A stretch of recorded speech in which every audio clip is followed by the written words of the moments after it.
when Vikings were sailing here in the early days, only the strongest and toughest people survived. And I still believe that is still in our genes.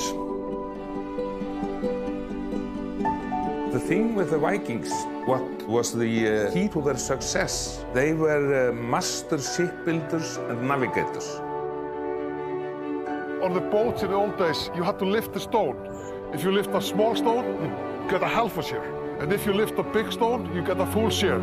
So your physical power was your way to success. The most popular sport throughout the centuries from the Viking Age was lifting heavy stones. I have a John Paul Simonsen on my calf. He won the World Strongest Man title 4 times. As a kid, he was a big inspiration to myself as many others. Meira með helluna, hún bara vinnur svona sem maður þekkir. Þetta svona fjölskyldumeðlimur bara. Já. To be a strongman in Iceland comes from the old tough fishermen and farmers. Talking to the old farmer here, his family for generations has been lifting it. Ég fór næstu 2 hringi. Húsafellshellan einhver þekktasti steinn í heimi. Man ber alveg rosalega mikla virðingu fyrir þessum steini.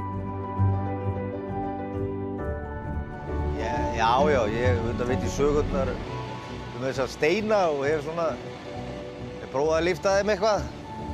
Sjómennskar, já, ég er kominn á sjómönnum, bara langt aftur í aldir held ég. Og ég ber alveg ómælda virðingu fyrir þessum forfeðrum mínum, sko.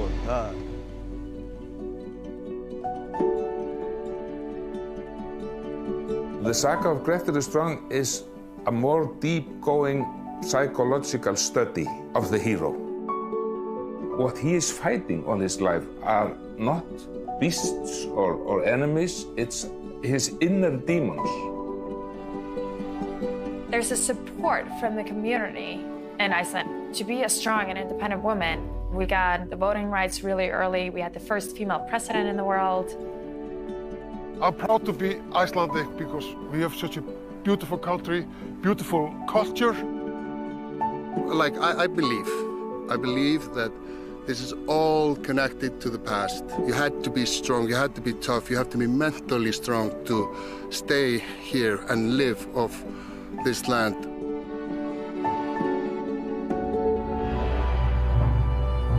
We are just 300,000 people living here in Iceland. To see our small nation growing up and be fighting with the biggest one, that is Vikings.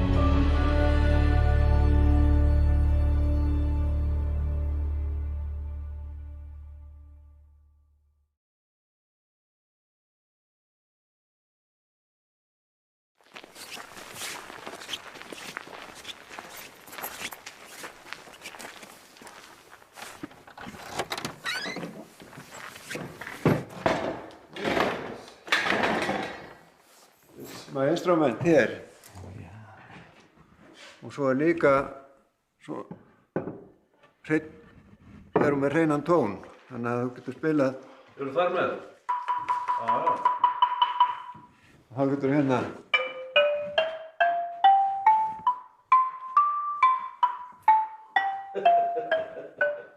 Og þá getur spilað.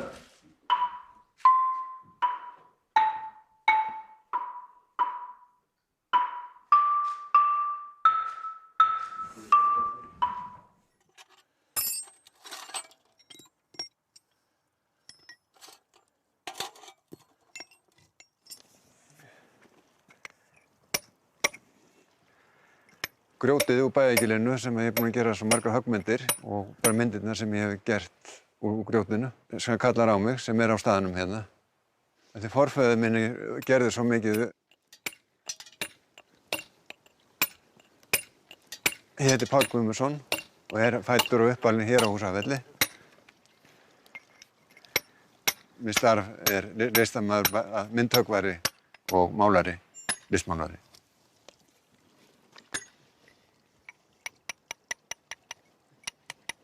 allt grjót hérðan frá Húsafelli.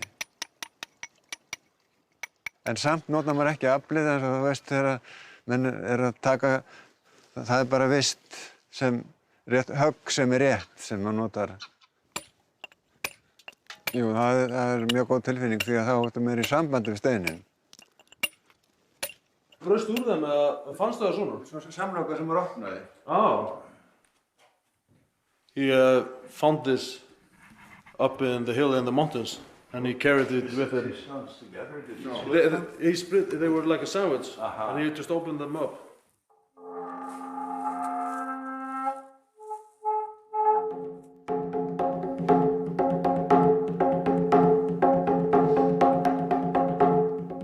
Yes, this is only stone here in Húsafell. I made this in the stone. Jú, það eiginlega þessi tónar í steinunum. Og svo fer maður að raða þessu saman og gera hljóðfæri. The xylophone var með Sigurrós. This is nature tone in the stone.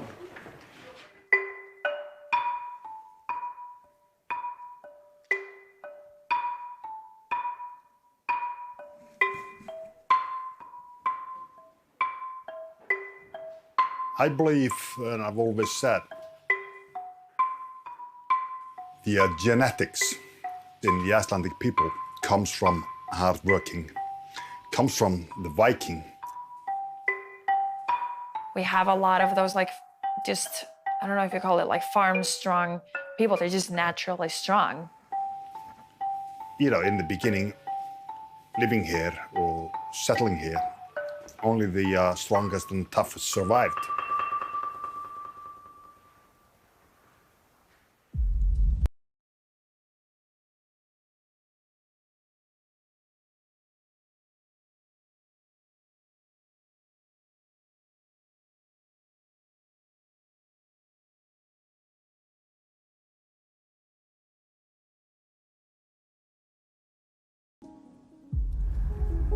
Á erfiðum tímum ég glaður í hjarta mínu,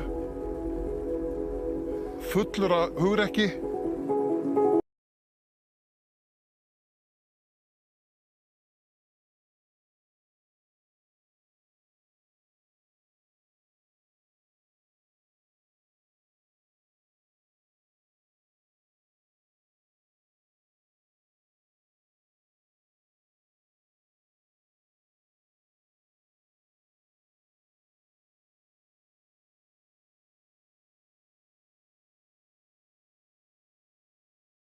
Orðstír sann sem góður getur mun aldrei deyja.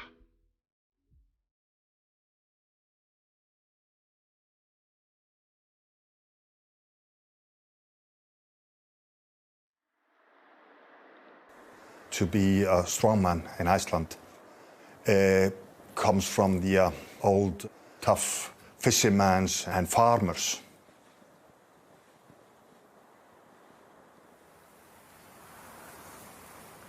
And of course, you know, originally from Vikings. It's a test of manhood. You were not a man if you couldn't do that, or if you couldn't lift that big rock. The most popular sport throughout the centuries from the Viking Age was lifting heavy stones.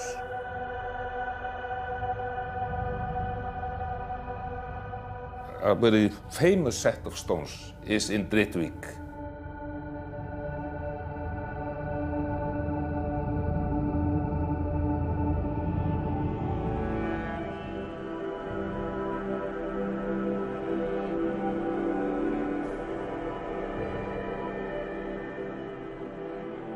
Therefore, Amlóði is the lightest one.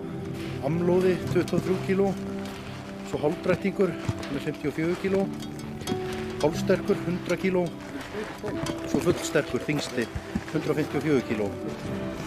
Hálfsterkur, which is you're half strong, and then you got fullsterkur, you know, fully strong.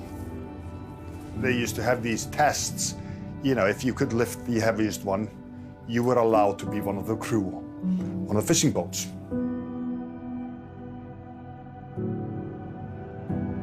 On the boats in the old days, you had to lift the stone. And if you lift a big stone, you get a full share. If you lift a small stone, you get a half a share. So that is how it was actually measured, your power. So your physical power was your way to success. Lift the stones, go out, feed your family, try to survive.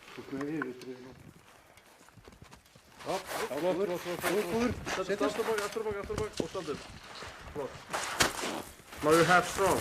I'm half strong, yes. The strength of a half of a man. Half a man? The grip, you have to have very strong forearms to, so you won't drop it. Kom Andri. Koma. Ekkert mál. Togan að þér, kreistan að þér. Já. Og þetta er svo nálægt Andri, aðeins lengra. Koma. Þetta. Aðeins aftur með vinstri hendina. Þessa? Þetta, já.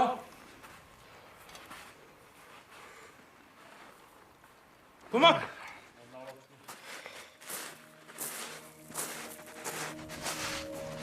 I'm only half strong. I'm weak. I'm pretty sure I have them.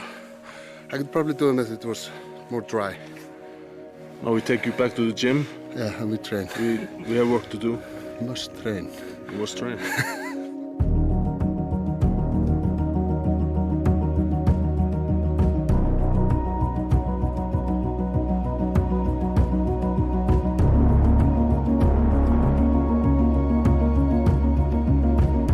Only very few, maybe 1 out of 1,000 or something, could lift the most heavy one, full strong.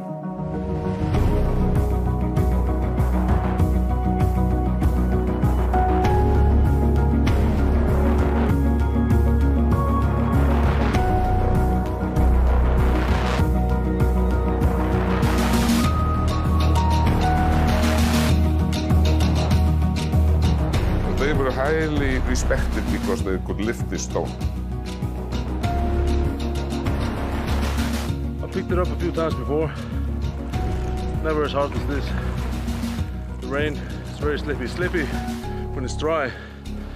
Try it when it's wet. Yeah. Maybe we should call it super strong. Super sterkur.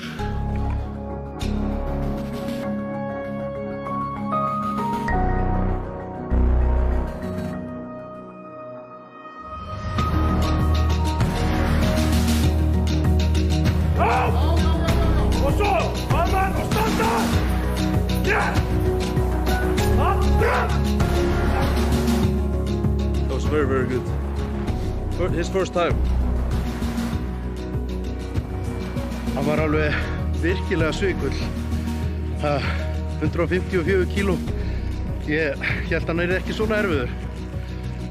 Þetta var bara mjög sleipur og ég reyndi alveg allnokkur tök á honum og loksins fann ég rétta takið. Þannig ég dreif hann bara upp svo hann myndi ekki renna. Ég hrikalega ánægður með þetta.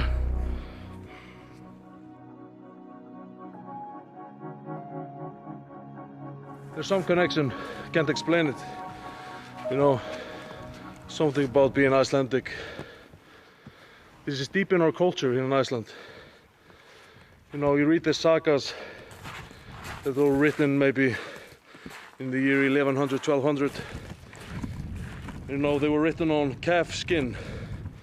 So, you know, it was precious. You couldn't just write gibberish. But they would take out pages just to write about men at the time lifting heavy stones. So it runs deep through our blood.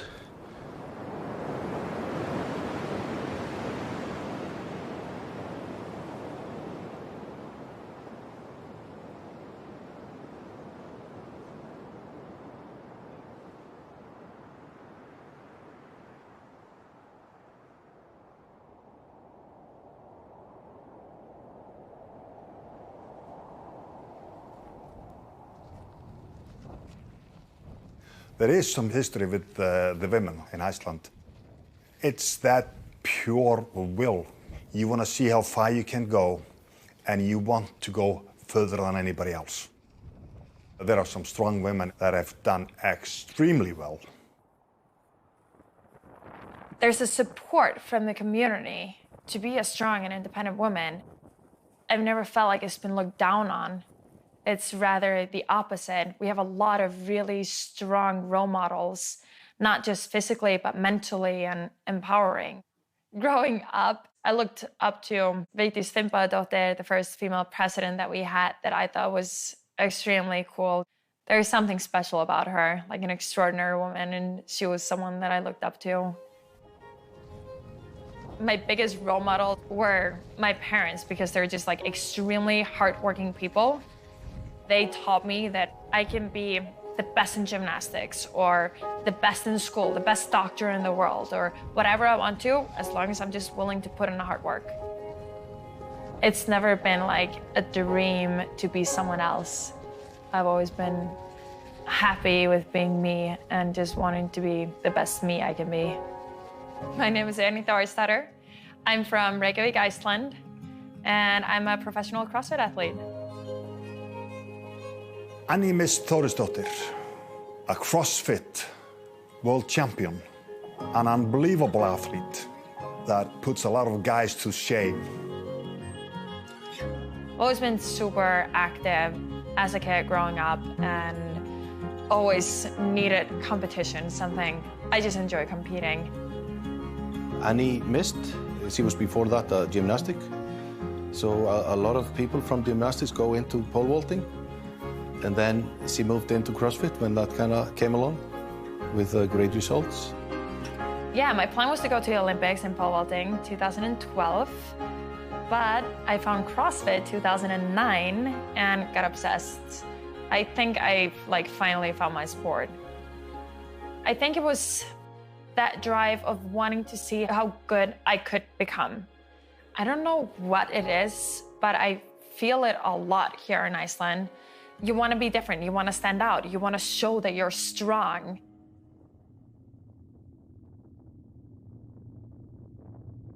Iceland is pretty much everything. You got the roughness, desert-like places. You got places full of lava. And you got places that's just ice.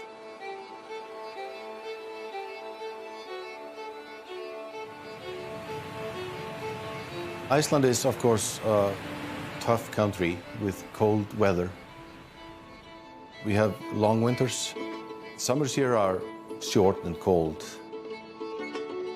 I honestly don't think I would have survived back in the days. Yeah, I'm strong physically. I don't like the cold.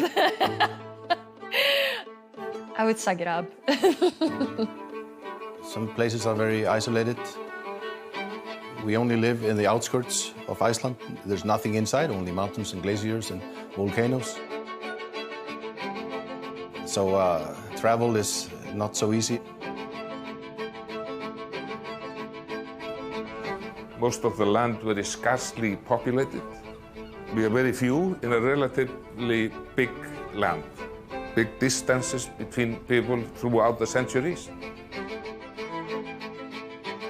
But for the last 100 years, most Icelanders have been moving here to Reykjavik. 2/3 of the nation lives now in the capital. So we live here, but our soul was born somewhere else. It's a rough country, and I don't think you were able to survive here unless you were strong. So the strong men lived better lives. Like, they were able to survive in these hard conditions and provide for their families. It has to do with environment and genetics. In the past, to come here to Iceland and live here the really, really hard winter, good summers, and you had to be intelligent to survive, and you also had to be really strong to survive.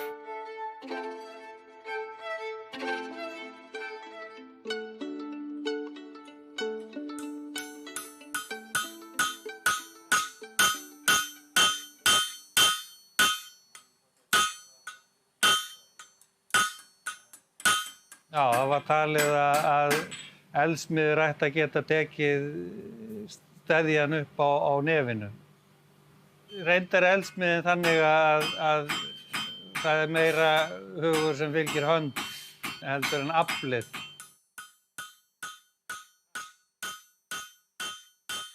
One of the most famous of the first settlers, his name was Skallagrímur. And there is a huge book written about his son, this blacksmith. Svolítið heillandi að sjá hvað hægt að móta járnið þegar það heitt. Þetta eins og að vera með leir. About 13 to 1400 degrees. Guðmundur og ég fæddur í Reykjavík, alinn upp á Hornströndum og bý hér á Akranesi. Þú getur formað þetta eins og þú vilt á meðan það heitt. Svo þegar það kólnar þá gerir ekkert meira. Eldsmíði hefur verið stór þáttur í íslenskri sögu. Væntanlega var járnvinnsla, rauðablástur, ein stærsta iðngrein Íslands. Egill Skallagrímsson, who was one of the most famous of the Icelandic Vikings and poets, very strong and brave. He was, among other things, a very skillful blacksmith. It tells of the settlement when he comes to this great fjord, Borgarfjörður, where he settles with his people. But he didn't have the right stone to hammering on the iron. It's a hook to fish a shark. It's one of our famous food. It's good for the stomach.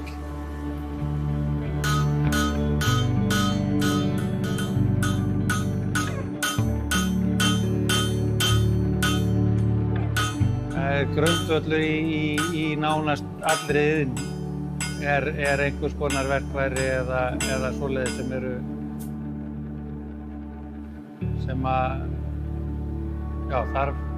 þurfti til þess að lifa af, hvort sem það var að búa til öngla, veiðarfæri eða skeifur á hesta, gjár.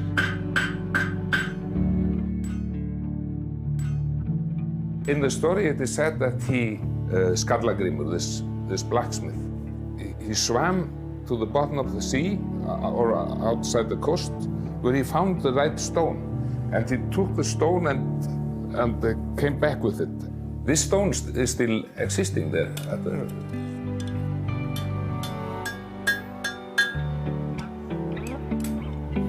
Það voru í þessum bæ 5 eldsmiðjur á sínu tíma og engin þeirra til lengur. Þannig við erum að reyna að byggja upp eldsmiðju aftur.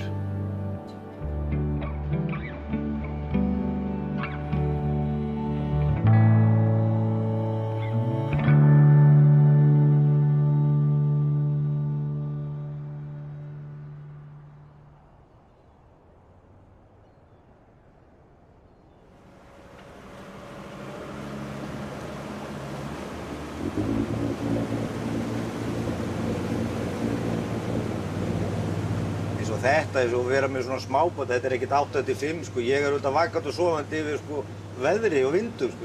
Það það sem stjórnar mínu vinnutíma, sko. Það akkurat málið, sko. Ég get ekkert bara að segja, já, nú ætla ég bara að fara í Reykjavík og vera þar í 2 daga. Ég meina, veðri getur breyst, ég þarf að fara út á sjó, sko. Þetta með ábyrgð að maður að róa hérna fyrir vinnslu. Það kannski öðru segir einhverju einyrkjar, sko, sem að þetta bara, svo í svona fyrirtæki og þá þetta bara, það snýst bara róa stíft.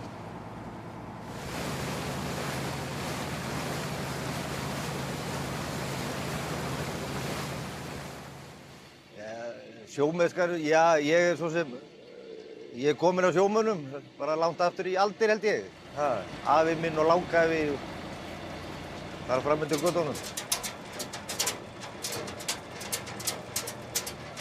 Ég heiti Guðmundur Þór Jónsson, ég frá Akranesi og sjómaður.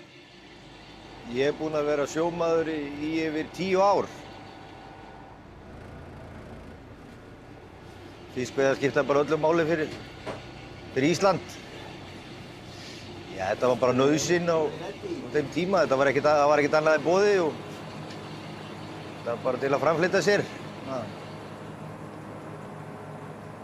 We have some of the best fishing grounds around Iceland here, just out of the fjords. In the middle of the 19th century, these fishing villages you see here today, they were not here. They start to form like in the middle of the 19th century. Ég heiti Óskar Leifur Arnarsson. Ég safnstjóri hérna á Minjasafni Egils Ólafssonar. Lærður fornleifafræðingur. Probably the most dangerous fishing back in time was the shark fishing because you had to go further out and stay for a longer time out in the sea. You were up to 1 week out in the ocean on open boats. You were probably constantly wet and cold. You had to be strong. Já, þetta gömul verstöð hérna, sko. Við Keravíkina hér. Ég svo sem þekki þetta ekki alveg nógu vel, en ég veit þeir héru hérna mikið á árabótum, sko. Og hérna bara alla Vestfirði.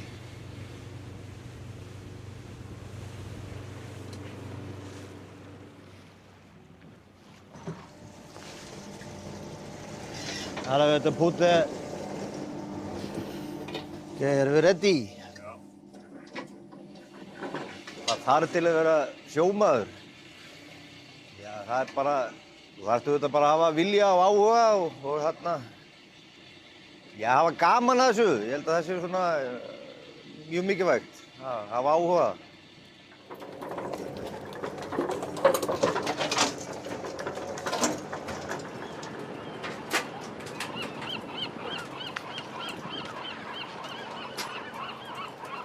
Það bara fiskur að flækja. Flækja. Ekki fór þetta saman aftur. At the fishing stations, you couldn't go out to sea every day because the weather conditions. So they had to do something, and stone lifting at the fishing station was probably important for them to show their strength.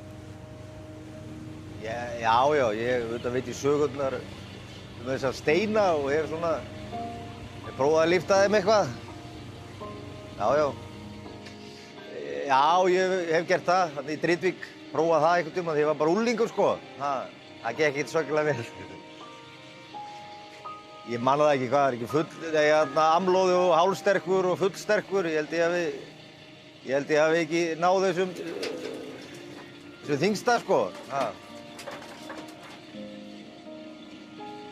Menn voru auðvitað bara að reyna við sig í gamla daga og það var ekki til lyftingatæki eða eitthvað. Þá voru menn að lyfta steinu til þess að vera sterkir. Ég held að það sé svona skýringin. Afi minn talaði um það, gerði það þegar hann var strákur. Þetta bara auðvilt í dag, sko, með hvernig þetta var, held ég.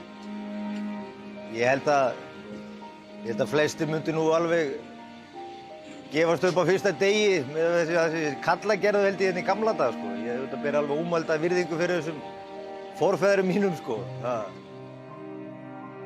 Both men and women were doing a lot of physical work. You had women in the fishing stations on the rowing boats doing fishing during winter time. So you had some mentally and physically strong women. Það ekkert á þetta, maður. Það ekkert flækjur í þessu, maður. Flækja, komdu. Hvernig mér líður út á sjó? Mér líður bara sjaldan betur en út á sjó og þarna, þetta einhvern veginn bara, já, mér líður bara best út á sjó, bara líður vel og þarna, finnst þetta skemmtileg og krefjandi vinna.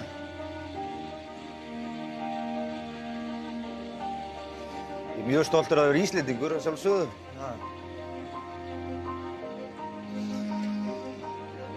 Það gerir mig stoltan Íslending. Ég bara lítið í kringu þið, það bara fallegt hérna og þetta bara fallegt land og hérna hörku fólk sem býr hérna held ég. Þannig að þetta bara, já. Það sé bara aðmálið. Ég fæddur uppalinn og ég ætla að deyja.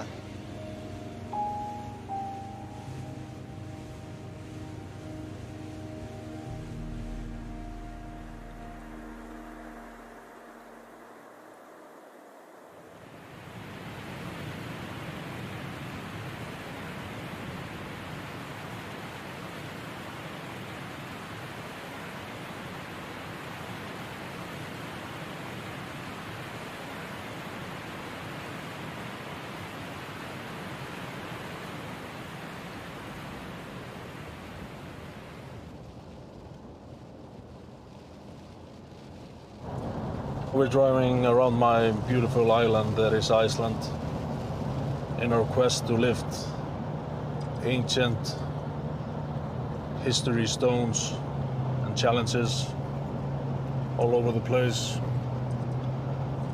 I haven't done these stones and challenges in like over a decade. I remember we did a little stone challenge tour with some foreigners organized by Pétur Guðmundsson.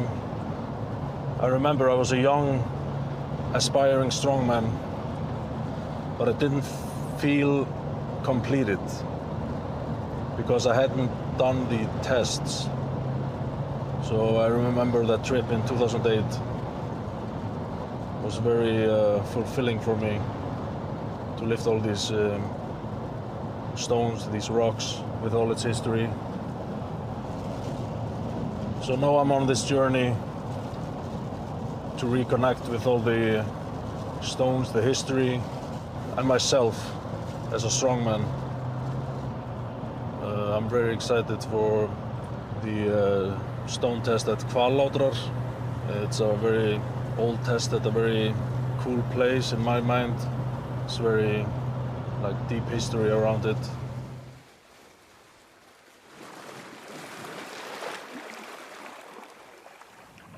Myndið þegar ég kom hérna fyrir 10 árum, þá leik Guðmundur Óttar með raðamál og átti mig alltaf að raða á ákveðna vegu og átti að setja þyngsta fyrst minni mig. Já. Og svo stappaði mig hérna upp. Já, þeir gerðu það sko. Nei, ekki? Ég gerði þetta, þá sett ég þennan lit hann verið hérna. Já.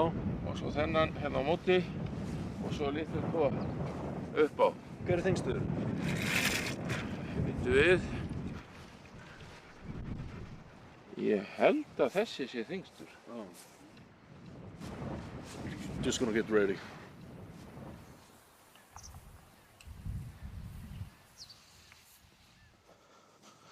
Fullsterkur hérna. Fullsterkur. Þú vilt fá hann hérna?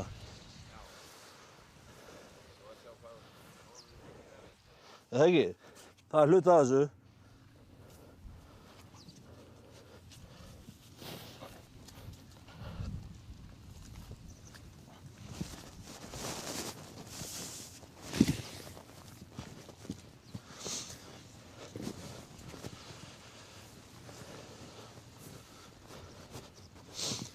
Fyrir hún vel að vera hérna bara.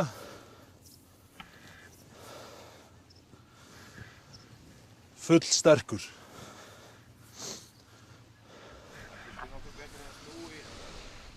Út! Ég var að spá. Það gæti verið sko. Og ég held það.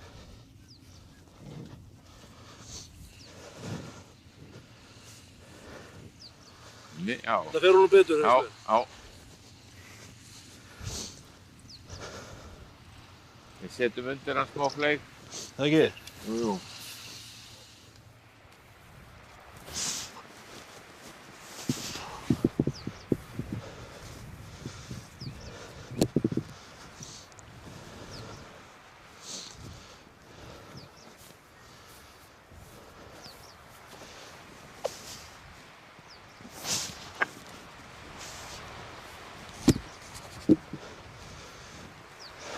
Completed. Settu þennan litla hérna barnið. Hérna á milli? Já, hérna á þriðja. the children's stone, he says.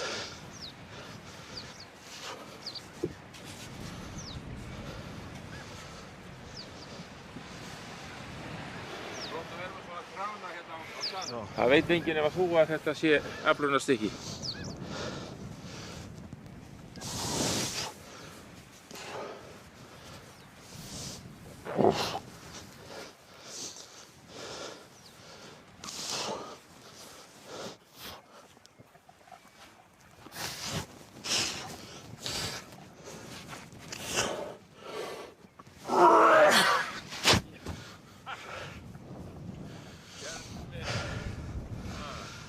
This is the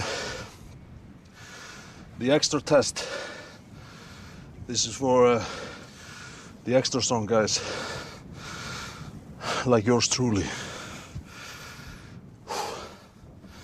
Það var hérna, við skiltið það, hann er svolítið þungur. Já.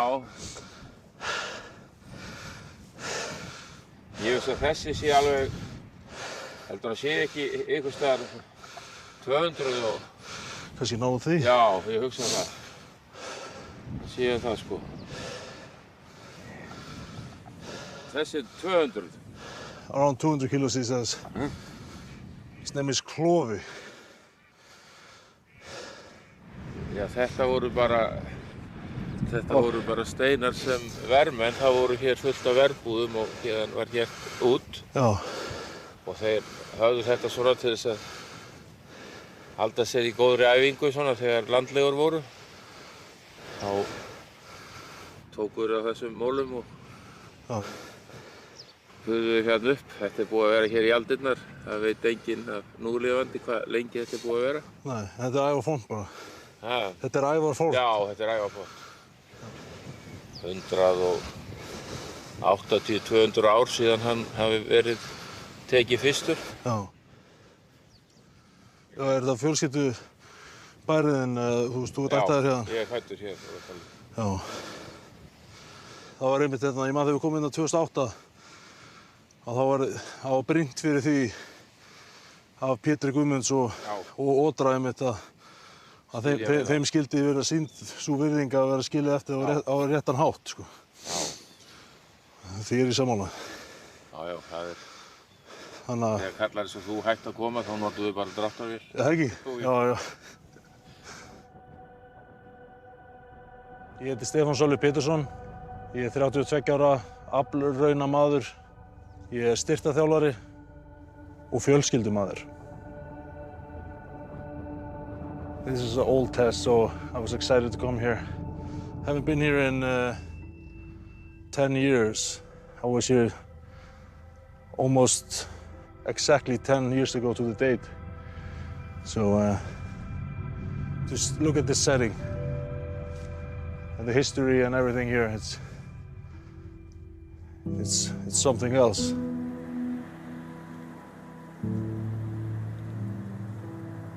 I grew up in Reykjavik, but when I was in school, I was usually at my grandfather's farm. And I remember from a very young age, I took interest in strongman events and strength in general. I was 4 years old when my parents took me, we were going to a grocery store, and unexpectedly, Magnús Ver Magnússon and Jón Páll Sigmarsson were doing like a small exhibition. And they did some demonstrations of strength. And I remember as a toddler, I was so fascinated by their power, size. I remember coming home that day and I asked my father, how can they be so strong? Some, because they finish their food and they work out. So I finished my food that night, of course. And I remember I had a big box with my toys and I was running around the living room with it screaming like I was lifting something heavy. So that sparked the interest, that it ignited the flame that is still burning in me. And from my father I learned just work ethic and hard work.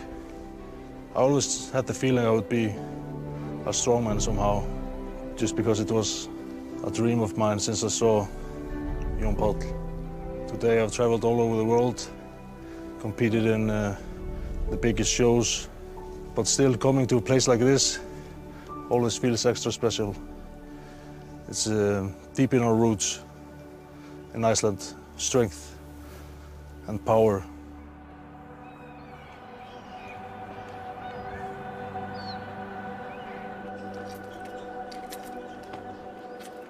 My name is Magnus Sverrir Magnusson.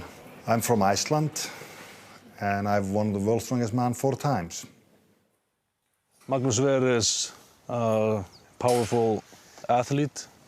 He comes from Seyðisfjörður in the east of Iceland, and he was just very inspiring to me as a child, obviously by winning the World's Strongest Man competition 4 times. This is one of them. Oh yeah, that's good. That's lifting a rock when I was pressing a rock overhead. Well, I mean, I know that you did. I still remember the fact that you saw that there was a way to hold it. Yeah. And you could do it, and you did it. Yeah. And I mean, that was a little edge. And that was a record. Yeah. And it stood for years. Oh yeah. This was for a credit card, which is basically a MasterCard that was done here in Iceland. I never saw that before. That's great. You made looking like a caveman, yeah? In this kind of a sport, I was fortunate enough to be the best in the world many times. When I was young, I was always strong. My grandfather and grandmother lived on a farm, so I stayed there. You know, you had to shovel the hay and everything, you know? Or when you got the big hay balls and with the ropes on, and I had to carry him. And, you know, this was like I was 11, 12 years old. And I was staggering these up to a big truck, like 150 of them on top, like that. Then taking it to the barn, staggering them in there. So, you know, this hard work, that's what I was brought up with. This place I've had for about 7 years, I think. 6, 7 years, yeah. Some of the equipment I have here is actually from Jón Páll Sigmundsson's gym that he used to have. The power racks here are made by me. This bar here, that's on this bench actually right now, was made by me years ago, and it just came to my possession again. This was made out of a regular bar, and put this loop around it, you can actually turn your hands. When I made this thing was when Jón Páll Sigmundsson tore his bicep, and his forearm bones in his forearm grew together. So he got in a position he could not turn his hand like that. It got stuck. So he couldn't do a normal bar. So that's why I made this basically so he could do his bench pressing and training. When I was starting out in sports, of course you had some idols. Our very own, you know, Jón Páll Sigmundsson was there when I started out. And I remember him doing powerlifting meets. He goes from that to win World's Strongest Man. And we became good friends. And I learned a lot from him. He was really unique and proud of where he comes from. Now the champion, the man with a built-in megaphone, Jón Páll Sigmundsson. Of Iceland! Yeah, he was really a national hero, and he was very popular. Also because he was witty. He could be very funny, and he was saying unusual things. I think it was in France, World's Strongest Man in '86. They were doing a deadlift. Somebody from the audience yelled, "Eskimo," and he yelled back at him, "I'm not an Eskimo, I'm a Viking." I'm not an Eskimo, I'm a Viking! And he always had this smile on his face. At some time in his youth, he lived in the west called Skáleyjar. That was actually a small island where maybe 10 people lived in. It was a really tough upbringing. And they were eating seals and all kinds of meat, you know, because there was no shop, there was nothing there. But then he found himself in powerlifting. And very soon he started breaking the European record. So he actually puts on the European record in the deadlift. He pulls it up, then he holds a speech. Then he says in Icelandic, "Þetta ekkert mál fyrir Jón Pál." He says, this is no problem for Jón Pál. And everyone in the country, in Iceland, this is still used, "Þetta ekkert mál fyrir Jón Pál." So he was like world famous in Iceland at that moment. But then, soon after that, he was invited for the World's Strongest Man. And at the World's Strongest Man competition, they thought he was a lunatic or crazy because he started screaming and showing a lot of emotions. I told you all the time! I told you! I bloody told you! He was the only guy who people were talking about. He won every competition. He won the world title 4 times. Jón Pál kind of changed me and many other young men and the whole society here. He was like the first superstar, in a way, like sporting superstar. And with his personality, his smile, and just his person changed the whole society here in Iceland. And he gave me and many other people some kind of hope to come out of almost a poverty and do something and be famous. Because he could do it, maybe someone else could do it too. He was a pioneer in a way for so many others all over the world.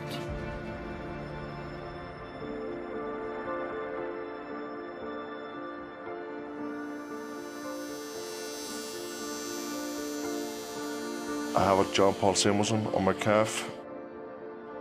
As a kid, he was a big inspiration to myself as many others. I didn't know him personally. You know, I was young when he passed away. He won the title that I'm trying to win now 4 times. So he was a huge inspiration to myself, and he is still today. Hafþór trains a lot. When you get a new tattoo, you have to rest and not maybe train so much. You all know training is very important to me, so I can't really skip a session. My name is Reynir. I am Hafþór's grandfather. I was a farmer there for 30 years. Hafþór is used to pick up rocks, because in the old days when he was a farmhand on my farm, he used to pick up rocks when I was recultivating the fields. He stayed with us as a farmhand during the summertime till he got too occupied practicing basketball. And after that, he started practicing all these weightlifting.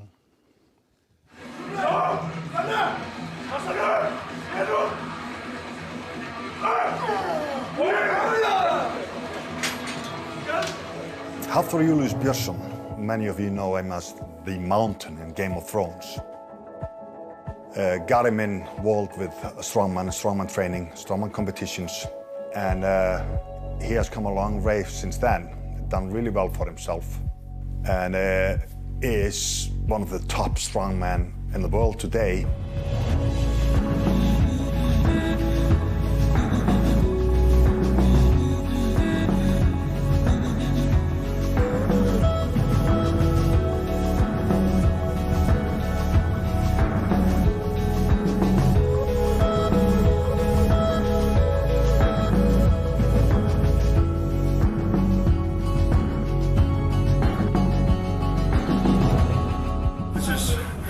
Heaviest someone has lifted in Iceland raw. This is 400 kilograms for 2 reps. Personal best for me. I'm aiming for over 1,000 pounds, 455 kilograms in the squats. You can see it here. Road 2455 kg, 1,003 pounds. So that's my, obviously have a lot of goals in my life, and this is one of those goals I have as well.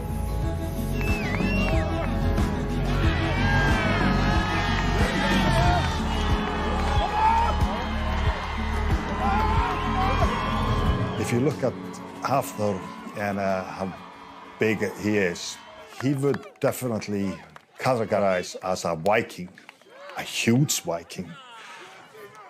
But I don't think, the Vikings in the past were that big.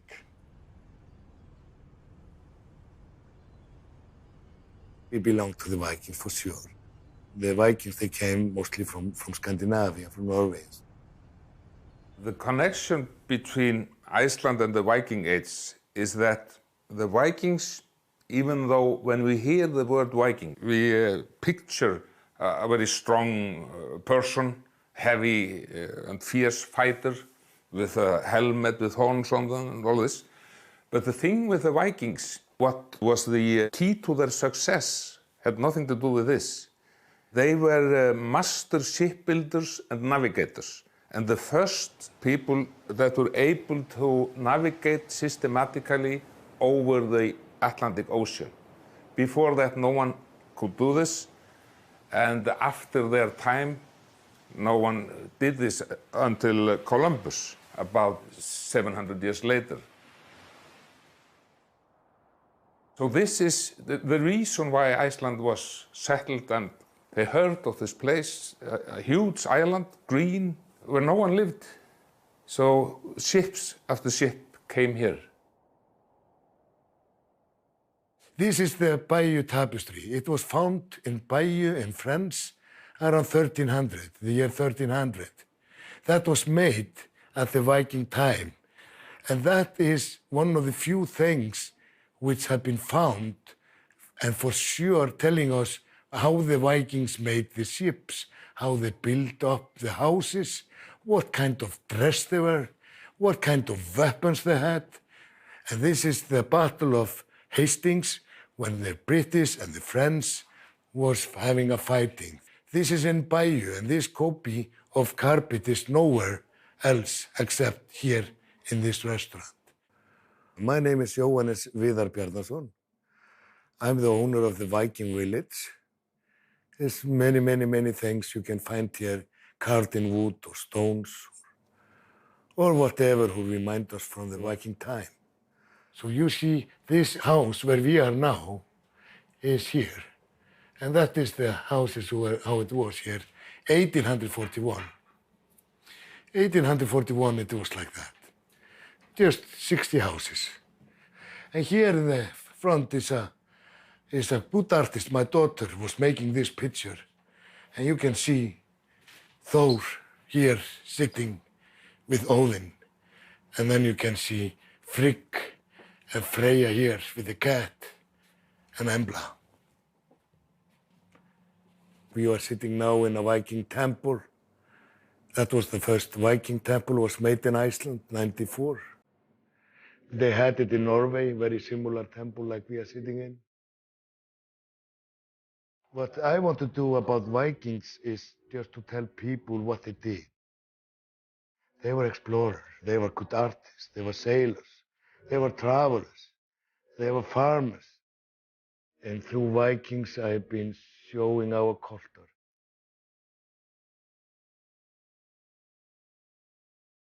Iceland was founded as a Viking colony around the year 900. It lasted for almost 300 years. And after that, a new system took over and we became a part of the Norwegian kingdom. When the sagas were written, you can almost say it was the end of the age of the Viking society in Iceland. The sagas was written here. We can still read this language, even if it is 1,000 years ago or more. That's why we say we have the Viking language. The rune tattoo or Hávamál. It's an old Viking poems. Basically just how to go on about life, like ethics, stuff like that. first one is eldur bestur, með ýta sonum og sólar sín, heilindi sitt, ef maður hafa náir, án við löst að lifa. Basically just says, be on the bright side of life. The other one is probably the most famous one. Deyr fé, deyja frændur, deyr sjálfur hið sama, en orðstýr deyr aldrei, þeim sér góðan getur. It basically says that everything has its time, everything dies, but if you make a good reputation in life, it will go on. So that's what I strive for. They wrote on calfskin, with ink on calfskin, their stories. And Snorri is known for many of his stories. There's a few women, most of them are just men that are in there, but there's always at least one woman that's represented strongly. Here we have Njáls saga. Many times they come through as evil because they're just really determined or strong-minded, but they are many times the heroes in the story as well. Mörður hét maður kallaður var Gígja. Hann var sonur Sighvats hins rauða. Hann bjó á velli á Rangárvöllum. Hann var ríkur höfðingi og málafylgjumaður mikill og svo mikill lagamaður að engir þóttu löglegir dómar nema hann væri við. Hann átti dóttur eina Unnur hét, hún var væn, kona og kurteis og vel að sér og þótti sá kostur bestur á Rangárvöllum. Nú víkur sögunni til Breiðafjarðardala. Ég heiti Einar Kárason, ég rithöfundur og hef skrifað 25 bækur og ég hef fæddur í Reykjavík, hef búið hér mest alla ævi. A saga is very similar to what we call a novel today. And the sagas, they usually deal with things that took place about the first generations that came here on the Viking ships and the feuds and fights and friendships and everything.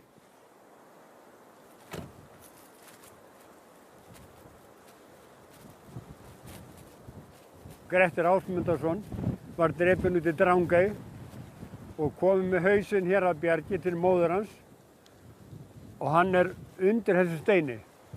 Grettir the Strong. The saga of Grettir the Strong is a more deep-going psychological study of the hero. The hero is brave and strong and good-looking, and he is clever, he is witty, he comes from a good family. Já, þetta með höfuðið að Grettir, Þorbjörn Öngull drap hann út í Drangey og hjó á honum höfuðið og kom með það hérna og lagði við fætur móður hans sem á skiltinu hérna upp á berginu og svo steinninn höfuðið hafi verið grafinn hérna undir þessu steini og honum hefur verið friðlýst síðan og það má ekki hreyfa hann. The main topic of the story is that what he is fighting all his life are not beasts or enemies, it's his inner demons. He cannot control his temper. This leads to him becoming an outlaw, living out of the society. So his story is he's fighting loneliness all his life. He's afraid of the dark, which is a bad thing when you have to survive a winter in the Icelandic highland alone. And he always misses his mother. So it's more like a study of how it can be that a man with all these qualities is not lucky and happy in his life. So this is the most interesting thing about the sagas and makes them so modern. All around Iceland we have heavy stones that most people cannot lift that are named after Grettir the Strong because he lifted them.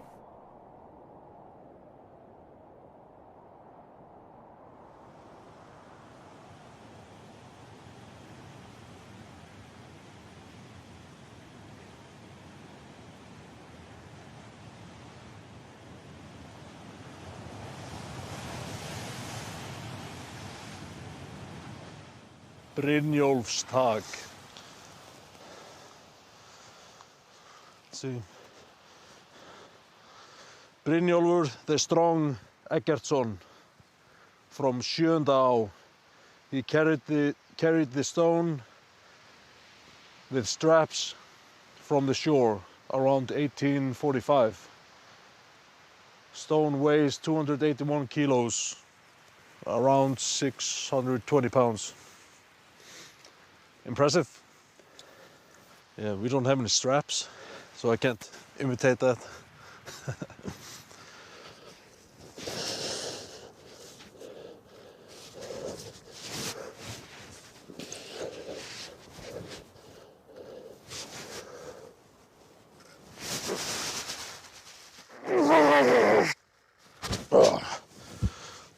Yeah. Felt like 620 pounds.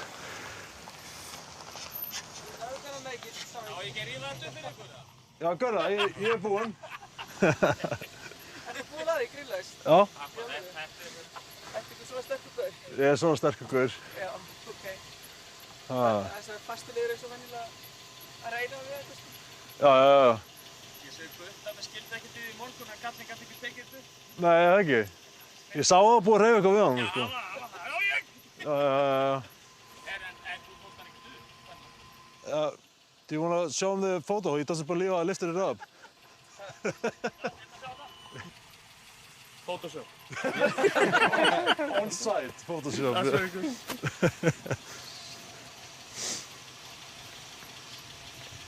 Wow, okay. Yeah. Við vorum búin að djóka strákana, sko, That's good. Yeah, it's up. Leður við kemur í þokkuna, þá myndum við sjá eitthvað skrýmsli. Já, það ég bara. Það var frekar fyndið. Yeah. She told her kids when she would drive into the fog, they would meet some monsters. And then here I am. You told the truth. Yeah. Einar, þú gerir þetta. Ríðu þetta? Ég alveg viss. Má sjá. Já. Ég svo sleipur skó. Já, það málið. Slippery shoes, he says.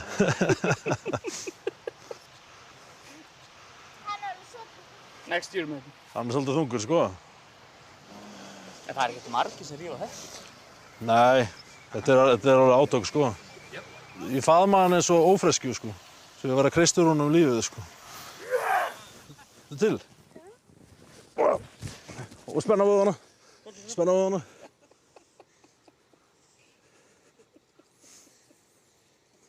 Já. Farið vel með ykkur, keyri varlega.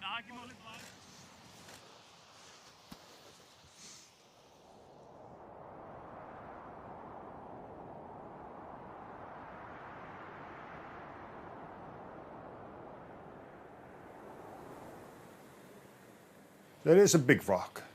It is a little bit triangle shape, so you can get a little grip on it. Well, if you're strong enough, it's easy. But you know, for like even reasonable strong people, they have problems with it. Now the legend says the farmer's daughter picked that stone up and carried it around the curl. Now, if that legend is true, that must have been a hell of a woman.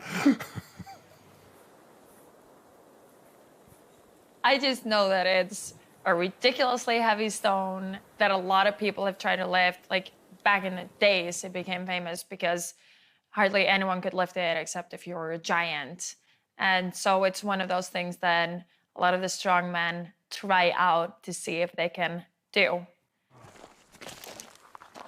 It's the famous Húsafell stone. It's 186 kilos, located in Húsafell.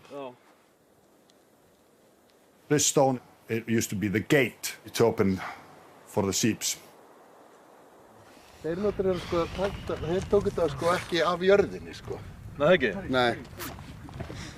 Var það ekki alltaf tekið af jörðinni eða var það tekið upp á? Þetta voðareflið. Við notum voðareflið til að taka hann upp. Já. Húsafellshellan einhver þekktasti steinn í heimi og maður ber alveg rosalega mikla virðingu fyrir þessum steini. Það eitthvað bara, já, það sennilega bakgrunnurinn úr æsku minni sem þegar ég var að bera rófupoka allan daginn út og inn. Þú setur nefið bara niður. Já. Setur þetta svo á nið. Betur að hafa bara annað nið. Já.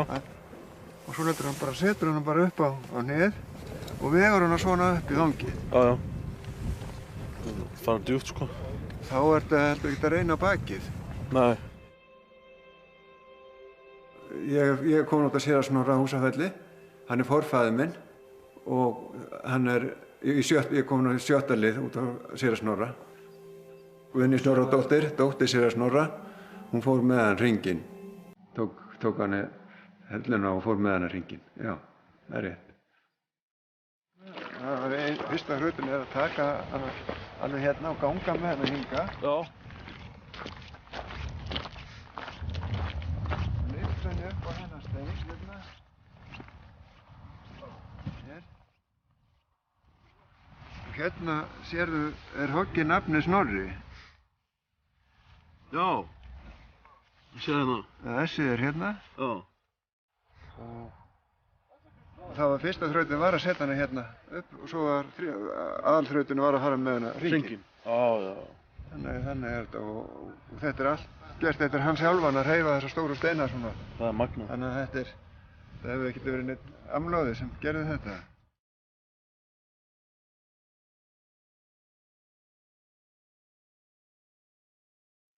Ég heiti Andrés Guðmundsson og ég er frá Íslandi. Ég er búinn að vera kúluvarpari, strongman og svo er ég núna búinn að vera organizer. It was Andrés that I met when I was going to compete in the school competition when I was a kid. And I looked up to him because I knew he was like a part of the strongman community. You can like see that he's really strong and a big guy. Ég fór næstu 2 hringi en náði ekki prestdóttir sem hefur farið 2 hringi.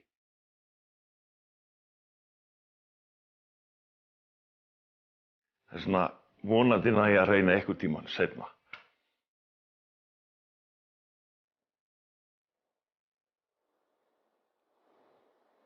Hún er bara vinnur svona sem maður þekkir. Þetta er svona fjölskyldumeðlimur bara. Já. Ég tók hana oft bara þegar ég fór í göngutúr hérna upp í Gil þá. Hafþór and Stefán Sálver are like fun characters. Both of them are so sweet guys. Like, it's not what you expect when you just see the pictures of them. You just see these mountains and kind of scary characters, and then you start talking to them. They're so cute. Hvað er mörg ár sem þú lyftir þessum steini? Ég var 50 þegar ég tók hana síðast. Já, ok. Hvað er í dag? Ég er orðinn 58. Já, það er komið tíminn til að endtaka þetta. Nei, ég má það ekki af því ég gaf systur minni nýra. Skil. Þú má ekki taka eins mikið á. Skilði. Annars hefði ég alveg getað sýnt ykkur. Andri said he was going to do it.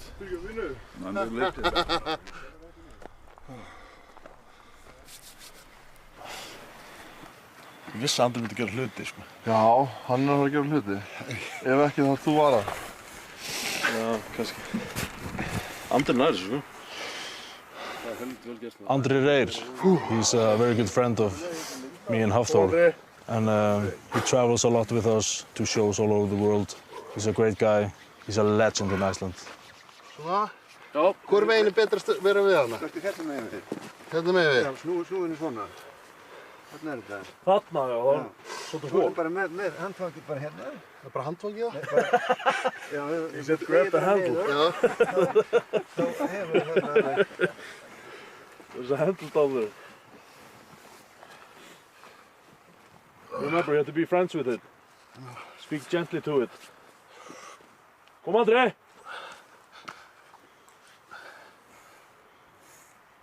Kemur undir, já, og svo beygja niður. Hendur undir og stand upp og lappa. Kom kall. Upp! Klár það núna. Kom Andri! Allt í þetta! Kraft upp! Já! Og svo lappa! Þarna! Gert kallinn. Heimsfrægur núna kallinn! Sko! Líka gott! Sko! Það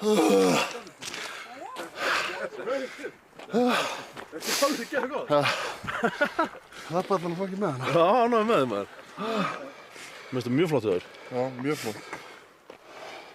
Það er ekki fallegast að leita sig sér. Samt, þú ert heimsfrægur núna, sko. Mjög annað með þig.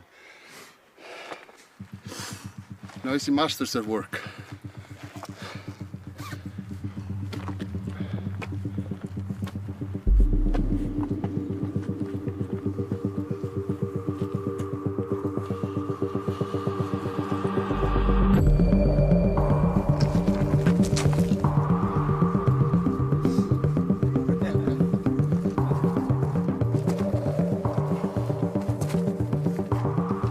Já, góður.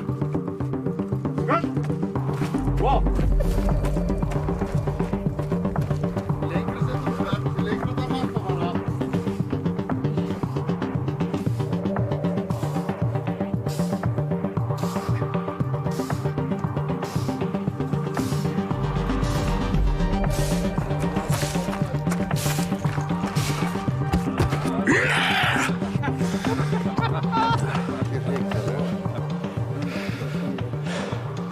That's quite a rock. It has so much history, and I'm not as strong as I was, so I'm really happy I got it now. Because I've tried it a couple of times before, and it didn't work out.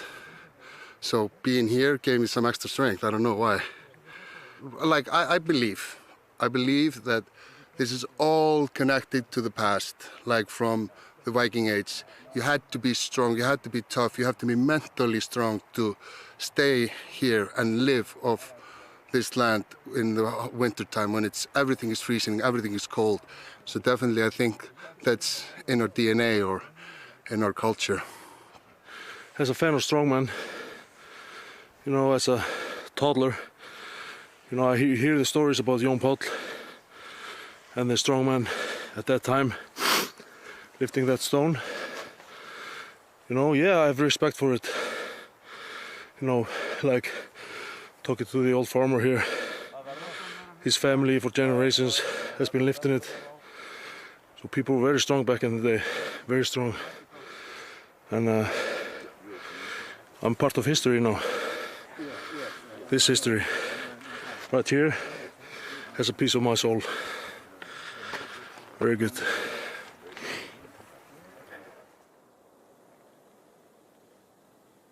To future enthusiasts about stone lifting coming to Iceland and visiting our beautiful sites of stones, especially these stones, you have to respect them, hug them, kiss them. I managed to lift them all our famous stones.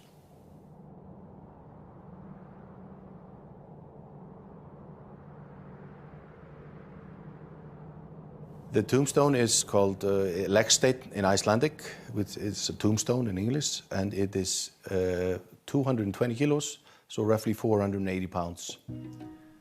It's in Heydalur, in Mjóifjörður, in the northwestern corner of Iceland. And there's a story behind it. It's like a 12-meter circle around a big boulder. And underneath that boulder is a farmer. He's buried there. He made a pact with the devil in the old days. He was a lazy farmer. He just wanted to fool around and play around. And so the devil brought that stone, the tombstone, to him and said, if you can lift it, you will be prosperous. And if you cannot, I get your soul. And he couldn't lift it. So he's buried under that stone, that big boulder.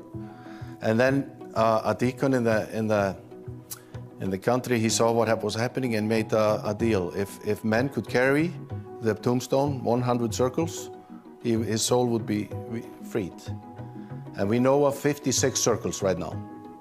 So people have to continue carry the stone and see what happens. So we have to help that poor bastard out, try to set him free. I don't know if I'm gonna go 100 revolutions, but I'll try my best. So now we're here in Heydalur. Here it is. Let's go take a look now. There it is, waiting.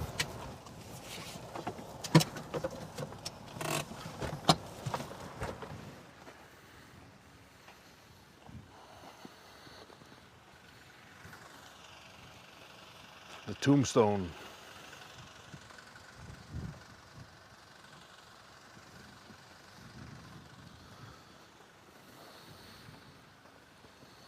It's big.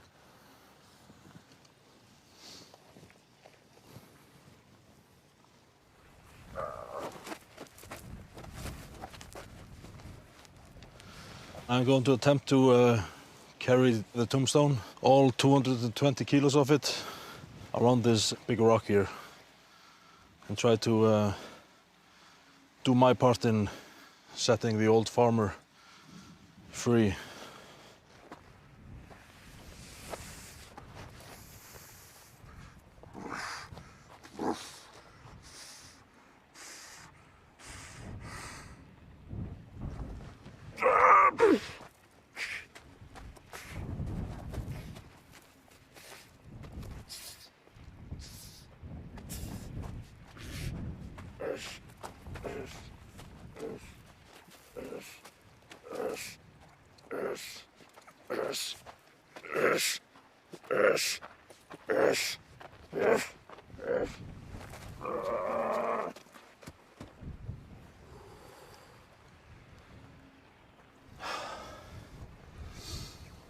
Do you feel this?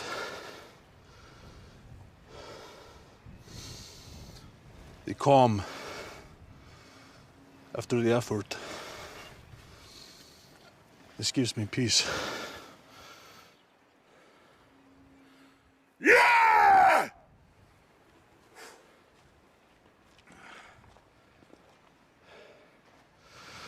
All right. Felt good.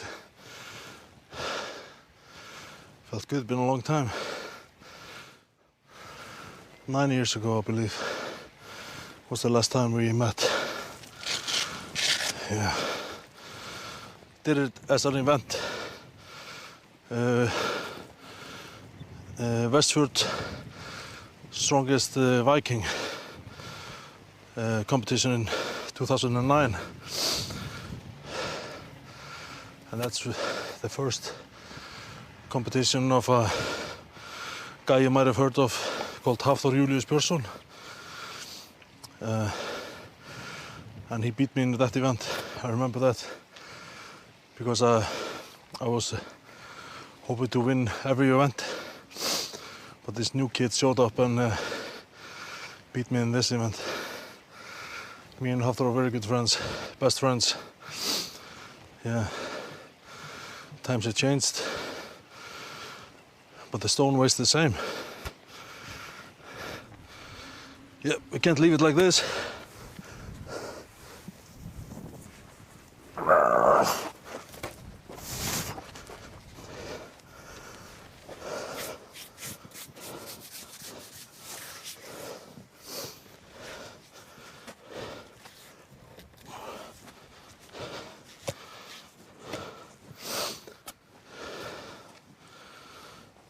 Yeah.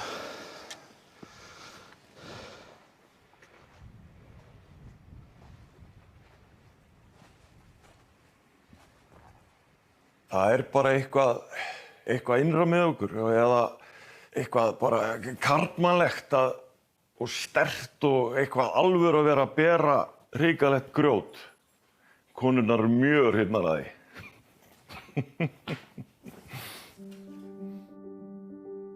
You know, this admiration for the strong continues in many ways, like shot putting. My name is Peter Gudmundsson. I am from Reykjavik, Iceland. I'm a policeman and a shot putter through the years. So I went to Seoul 88 and Barcelona 92.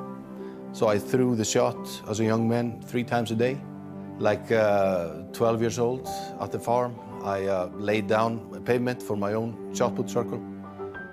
Every time I had to go to, attend the cows, I would throw the shot 10 times, on the way.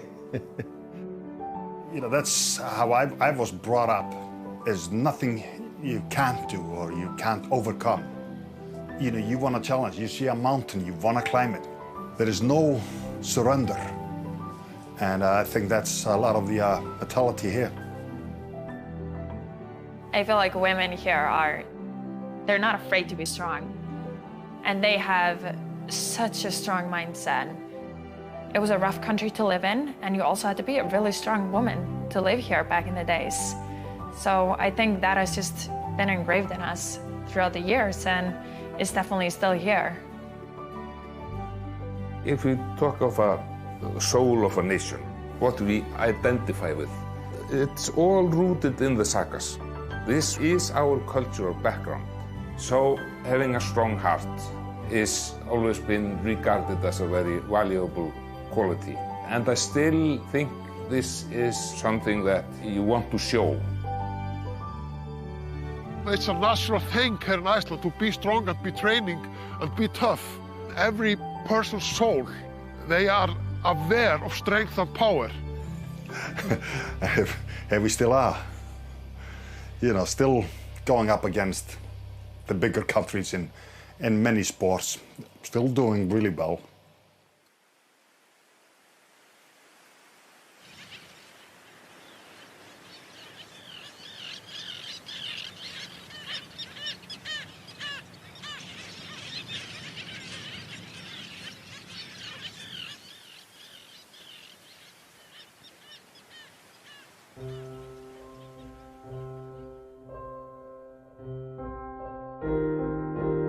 We are very proud of being Icelandic. I remember growing up, you feel like the world is such a big place, and you come from small Iceland, and we are the strongest in the world.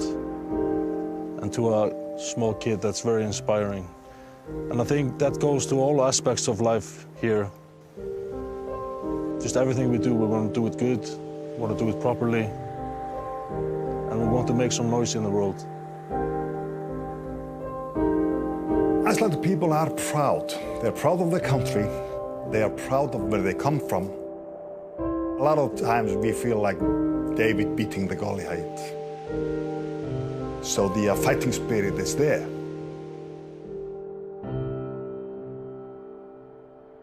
This unbelievable willpower that Icelanders have. We can believe we can do anything, even though we're a small nation, and we can always exceed or do something great. Just like they qualified for World Cup in soccer. Yeah, smallest nation in the world who ever done that. There's nothing we can do.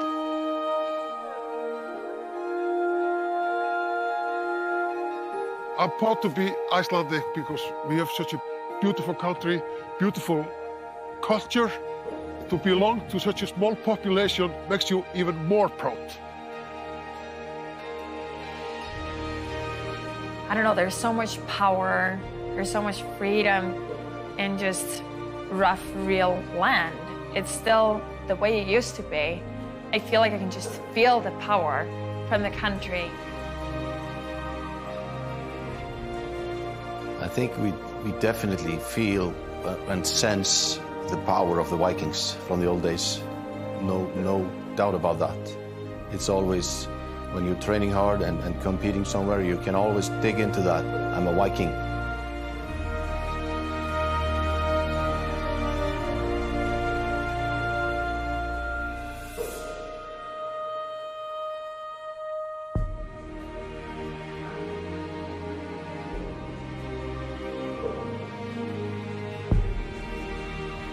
We are just 300,000 people living here in Iceland. To see our small nation growing up and be fighting with the biggest one, that gives us the power here in Iceland. That is Viking.